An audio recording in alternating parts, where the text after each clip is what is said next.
প্রিয় সাংবাদিক ভাইয়েরা, আগামীকাল 16ই মে চাঁদপুরের ইতিহাসে একটি স্মরণীয় দিন হয়ে থাকবে।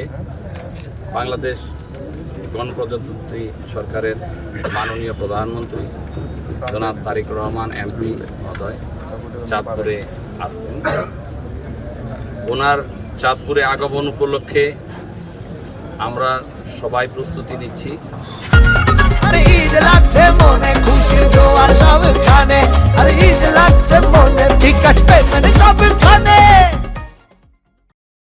চাঁদপুরের জনগণ প্রস্তুতি নিচ্ছে ওনার কথা শোনার জন্য।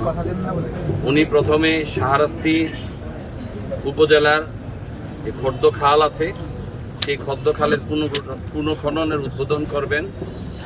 তারপরে অনুমানিক বেলা 1:45 উনি ঘোষেরহাটের বিশ্বখাল পুনঃখনন করবেন এবং সেখানে উনি কিছু স্পেস দিবেন।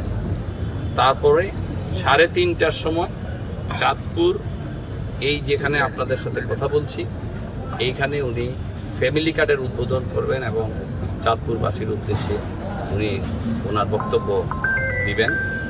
আমি আশা করি আপনারা সবাই উপস্থিত থাকবেন এবং ওনার বক্তব্য আপনাদের মাধ্যমে যেন পুরা চাঁদপুরবাসী শুনতে পারে।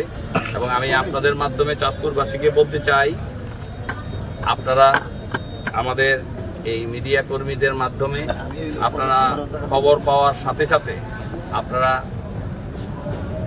সকলে মিলে আপনারা চাঁদপুর কলেজ মাঠে আপনারা আমাদের প্রিয় নেতা তারেক রহমান প্রধানমন্ত্রীর বক্তব্য শোনার জন্য চলে আসবেন।